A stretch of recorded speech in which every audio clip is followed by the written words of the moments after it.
Number 10. Dark Avengers. The Dark Avengers were first introduced in their own comic book series in Dark Avengers issue number 1. Not everyone is a fan of them, because while they're kind of Avengers, they're also kind of go against a lot of the things that the original team stood for. The Dark Avengers are led by Norman Osborn, who gets to make his own organization, Hammer, to safeguard the world's safety following the crumbling of S.H.I.E.L.D. and after his victory against the Skrull Queen, whose death was brought about by Osborn and was also televised, making him a worldwide hero in the eyes of many, despite the fact that, yeah, he was still definitely a villain. Still, although this team was comprised of villains, they did aim to do good things, just in their own way. In truth, they became more a team of anti-heroes than anything, with just a dash of villainous escapades organized by their leader, Osborn, who at this point went by Iron Patriot. Sort of like the Iron Man of this Dark Avengers crew. Number 9. Avengers Academy. Avengers Academy was a series that replaced the Avengers The Initiative series. As that series ended, this one began. The Avengers Academy team was a group of superpowered youths who were selected to be trained as new Avengers. Although originally the teens thought that they had been selected due to the promise that they showed, it was later revealed that they had been selected because of the great risk that they would ultimately become villains. In fact, 6 of the teens were actually working for Norman Osborn during the Dark Avengers Hammer Dark Reign days, and likely could have ended up being trained by him to become Dark Avengers, should that whole situation have continued to play out. However, when the Avengers found out about them, they instead decided to create the Avengers Academy in an attempt to repurpose and redeem those youths, so basically took them in themselves. Hank Pym acted as the headmaster of this academy, while Tigra, Justice, Quicksilver, and Speedball took on roles as teachers. Number 8. Secret Avengers. This team operated for 3 years in the comics. It was led by Commander Steve Rogers and Sharon Carter. After the dissolution of Hammer and the Dark Avengers, Steve was now left to decide what should come after. Instead of reforming S.H.I.E.L.D. or the Avengers, he decided to secure global safety through the use of various smaller Avengers teams. Secret Avengers was one of those teams that he himself led, and was a black ops unit used for covertly dealing with the problems that Osborn, Hammer, and the Dark Avengers had left behind and created during their reign. Members included Black Widow, Ant-Man, Beast, Moon Knight, War Machine, Nova, and a Valkyrie named Brunhilde. They were eventually disbanded by Hawkeye following their fight against the Descendants. But man, was it a fun and weird run.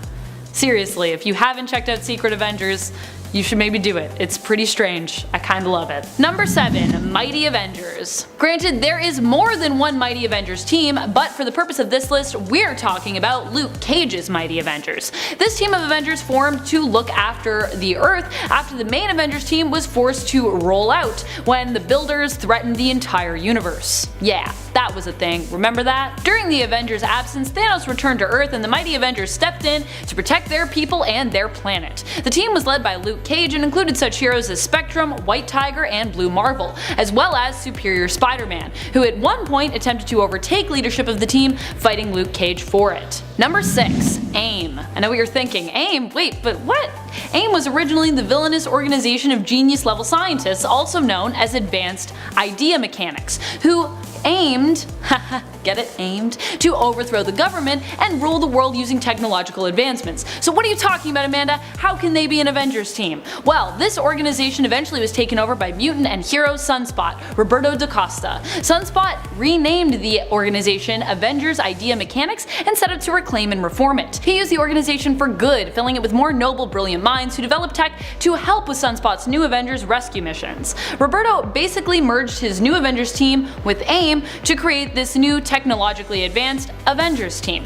Previously, that new Avengers team was actually known as the Multiversal Avengers, and originally they were all about discovering the reason behind the gradual disintegration of the multiverse. Number 5. All New All Different Avengers. This was both its own new team of Avengers in a series, as well as being known as the name for kind of an entire Marvelverse soft relaunch, including a variety of spin-offs that took place in 2015, known as the All New All Different verse.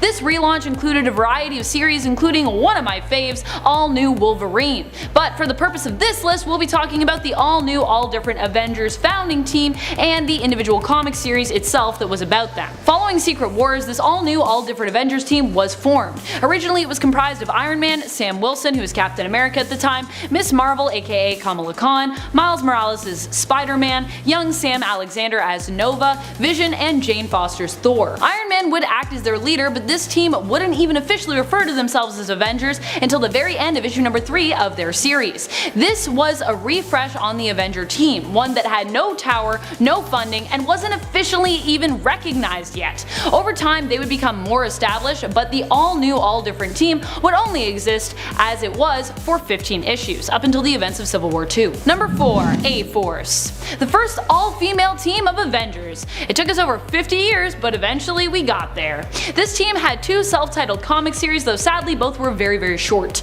The team was originally led by She-Hulk, and its members would include Captain Marvel, Medusa, Singularity, Dazzler, and Nico Minoru. A-Force originally took their name from the name for the defenders of the matriarchal nation of Arcadia on Battleworld, where She-Hulk reigned as a baroness. The team was created during the Secret Wars event involving Emperor Doom's Battleworld, and would continue to exist up until the events of Civil War II, when She-Hulk was put into a coma. It's kinda how that whole thing starts. Well, it's part of the start anyways. Number 3. The US Avengers.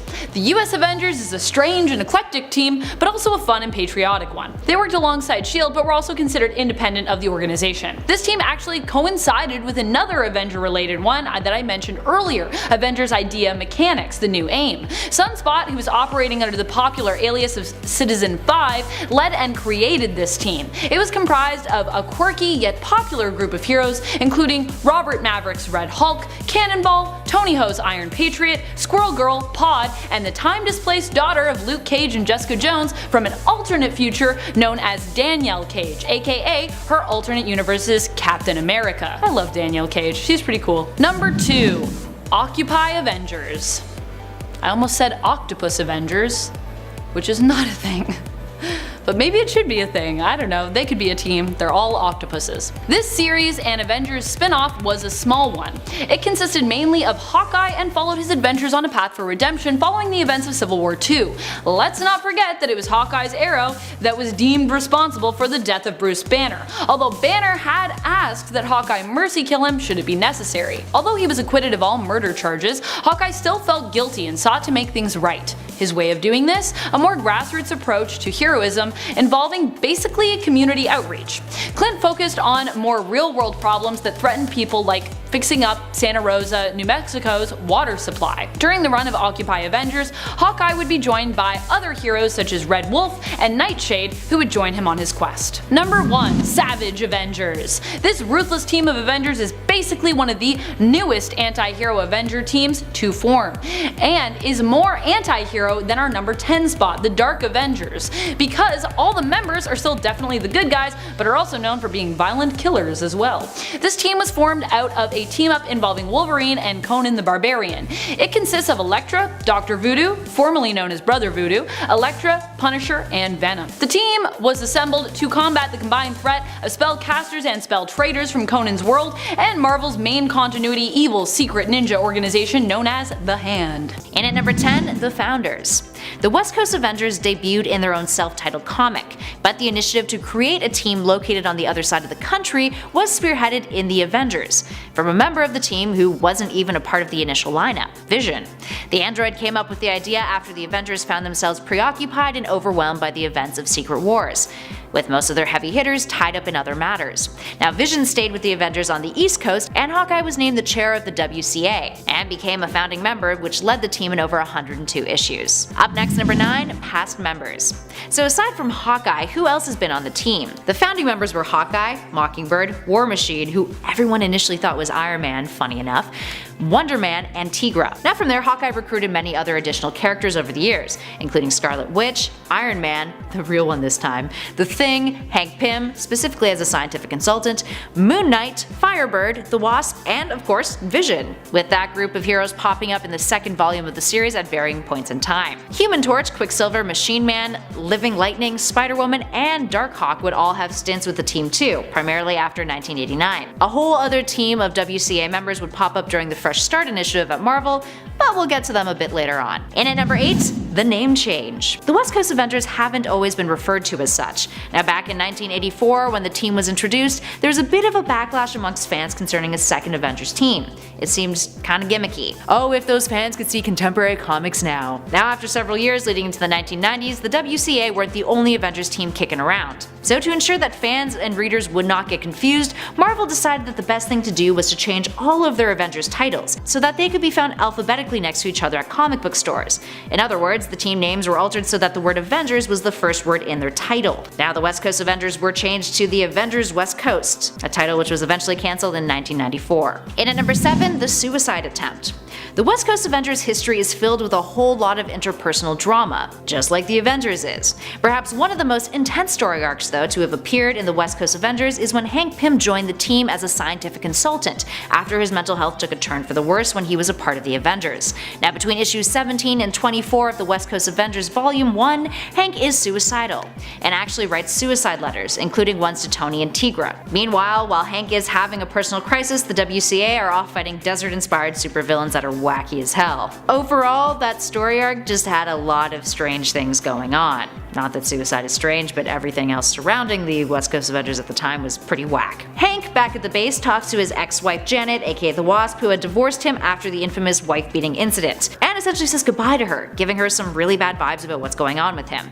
Then Hank gets a gun, puts it to his head, but before he can shoot, he's interrupted by Firebird, who talks to him into appreciating his God-given gifts. He then gets a little manic and goes through a strange confidence boost, calling himself Dr. Pym as his superhero alias, and then freaks out momentarily when he thinks Firebird is a nun. She reassures him that she isn't, and then they make out. Overall, not the best way to approach mental health issues, as we're very much aware. He challenges Moon Knight to a fight, then chickens out, and then goes off to help save the WCA, who are trapped in the past.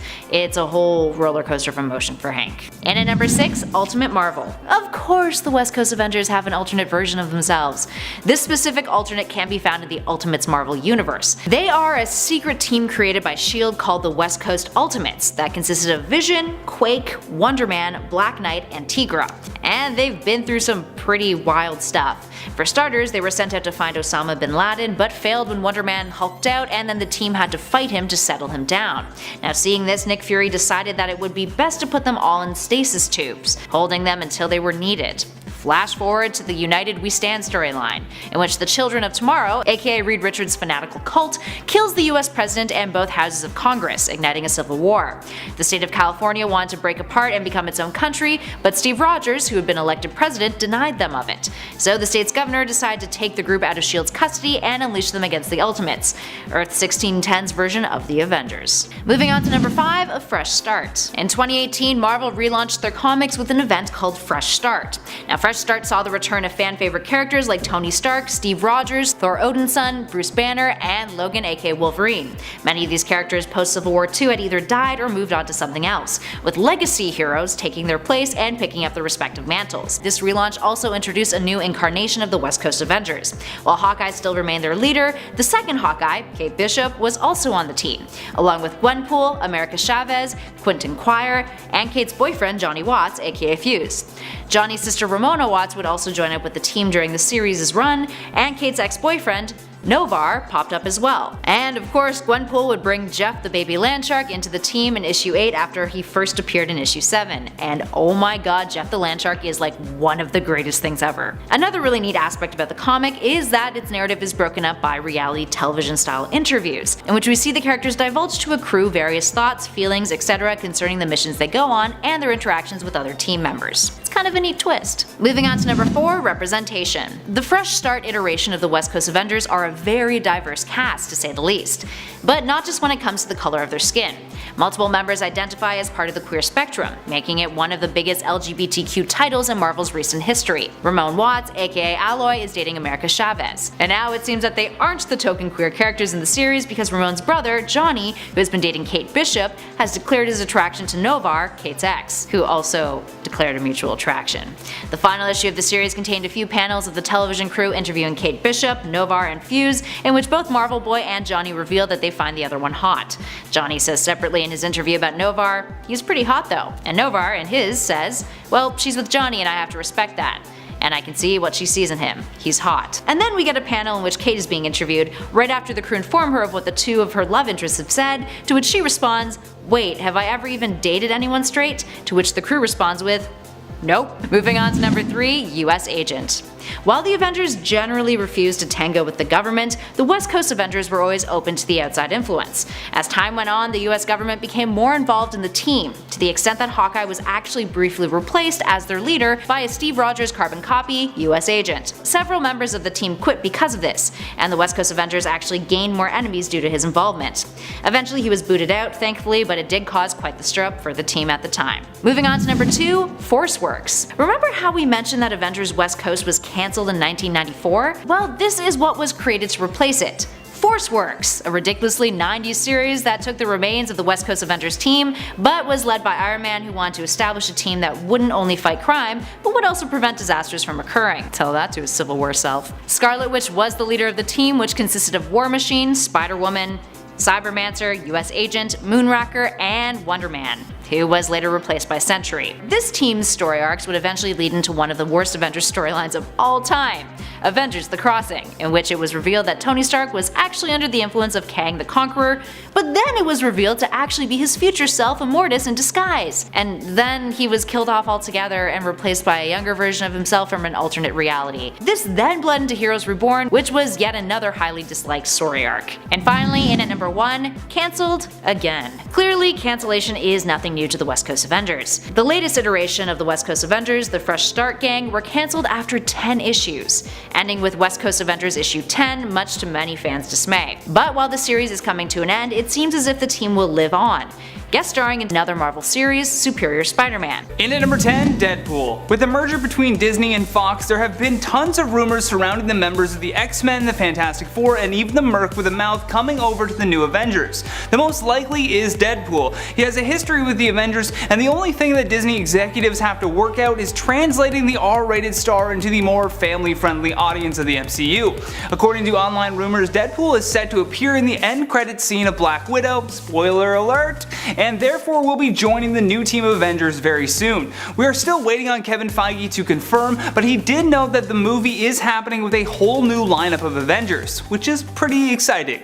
And it's actually even more exciting news that we'll continue to speculate on throughout the rest of this list. In at number 9, Hulkling. Word on the street is that Marvel is casting for Teddy Altman, aka Hulkling, for an upcoming project that we can only hope is the new Avengers team. Based on a report from Geeks Worldwide, this young Avenger should be joining the cast of WandaVision at some point. The other reason why there is good speculation for Hulkling to be joining the new Avengers in regards to the MCU is the upcoming release of the new Avengers Empire comic. In the comic, Hulkling will lead as the star coming to end the beef between his people, the Kree, and the Skrulls. The fact that this comic book release date is lining up so perfectly with an intro to the MCU means we are hopeful that Teddy will finally get his shot. In at number 8, Songbird. Her real name is Melissa Gold. She was a troubled runaway from an alcoholic father and a mother that was locked in prison. Due to her needing to survive on the streets, Melissa developed a hard edge to her personality that she would later use to her advantage when becoming a professional wrestler, the Screaming Mimi. Her transition to the new Avengers was a bit of a bumpy road to say the least. Under the supervision of John Garrett, Songbird infiltrated S.H.I.E.L.D. as a double agent. When her cover was finally blown though, she admitted her betrayal and thus became a triple agent after siding with Bobby DaCosta. Still a good member to the new Avengers. In at number 7, Squirrel Girl. Her real name is Doreen Green, and whether you like it or not, she is a valued member of the new Avengers. Moving away from the MCU for a moment, Squirrel Girl undoubtedly has a big fan base and has proved her worth many times. She is a former member of the Great Lakes Avengers, and when Luke Cage and Jessica Jones needed a babysitter, they hired her. I mean, bit of a slap in the face considering all that she has done in the comic books, but hey, she's still considered to be a new Avenger team member. In at number 6, Enigma. Also known as Pod and now Pod 2, Jokinen was an ethnically Finnish Norwegian girl. Due to her proximity of the Pod system armor crash landing, she was bonded to the suit and remained in a cocoon that was later discovered by the Advanced Idea Mechanics, or AIM for short. At first she quickly defeated the Avengers, but soon she was captured by them before Bobby DaCosta took over AIM. Over time and after some successful missions, Pod would become Sunspot's bodyguard and member of the new Avengers. Dr. Tony Ho, whom Amanda mentioned on the first part, became increasingly fascinated with Pod and even started to fall in love with the person inside of that armor. how sweet. In at number 5, Power Man. His real name is Victor Alvarez, and he was born and raised in the brutal world of Hell's Kitchen, New York City. As a child, Victor's father was a criminal and therefore sent to Seagate Prison as a result. So he didn't exactly have great role models per se, other than his mother that raised him. After the mighty Avengers were shut down, Power Man along with White Tiger followed each other to join the newly rebranded AIM team, which would in part become the new Avengers. Victor would fight side by side with this team for many adventures, but ultimately he felt that he was neglecting his home neighborhood for far too long. So we may not see much of Victor Alvarez in terms of MCU, but he definitely had a great stint with the new Avengers. And maybe he'll come back, who knows? Just speculation. In at number 4, Wiccan. Billy Kaplan had an interaction with the Avengers at a very early age. While he was dealing with bullies at his school, Billy turned to the Avengers mansion in seek of help. He briefly met his hero, the Scarlet Witch, who told him that he could take care of himself, and boy oh boy did he take care of himself. I mean, Billy chose to stand up to his bully right when his electrokinetic powers started to emerge. With powers like this, he was already set to follow in the footsteps of Doctor Strange, becoming the next Sorcerer Supreme. In the comic books at least, Kaplan and Strange meet when Doctor Strange enters a dimension wherein all past, present, and future sorcerers have gathered. Aside from that, Kaplan was a full-time superhero as part of Roberto's team of New Avengers. In at number 3, Kate Bishop. Much like how Billy Kaplan was following in the footsteps of Doctor Strange, Kate Bishop was the third character in the Marvel comic books to take on the Hawkeye mantle following Clint Barton. Allegedly, she will also be a featured character in the upcoming Disney Plus series Hawkeye, which makes perfect sense if you're priming her character to join the new Avengers. Throughout these series, it's believed that Barton will train Kate Bishop following the events of Endgame. Seeing as though he's become Ronin, this leaves the Hawkeye position wide open. Some have also speculated that Lila Barton will essentially be the new Kate Bishop, but at the end of the day, that's up to Marvel's writing team. In at number 2, Iron Lad. With the introduction of Harley Keener in Iron Man 3 and then a brief appearance at the funeral in Endgame, it's clear that they were warming audiences up for Iron Lad. Especially considering the brave sacrifice that Tony Stark made, the opening for the next Iron Man is available and the only possible prospect to fill in is Harley. Now clearly the comic books are much different than the storyline that the MCU is putting forth, but they rarely do stuff like this for no good reason. So with that in mind and all of the advanced tech that we saw Harley working on as a kid, it's clear to see that Iron Lad will be one of the newest Avengers. Last but not least, on our number 1 spot, Shang-Chi. From the moment Shang was born, he would be raised to become a deadly assassin by his father. Even in his sleep, he would be subjected to alchemy and a virtual reality feed that taught techniques while he slept. Following the events of Avengers vs. X-Men, Captain America and Iron Man were looking at expanding their team to make it bigger and stronger than ever before. This saw the addition of Shang-Chi, who was one of the first picks for this new Avengers initiative. In terms of the MCU, he is already set to star in his own solo film called Shang-Chi and the Legend of the Ten Rings.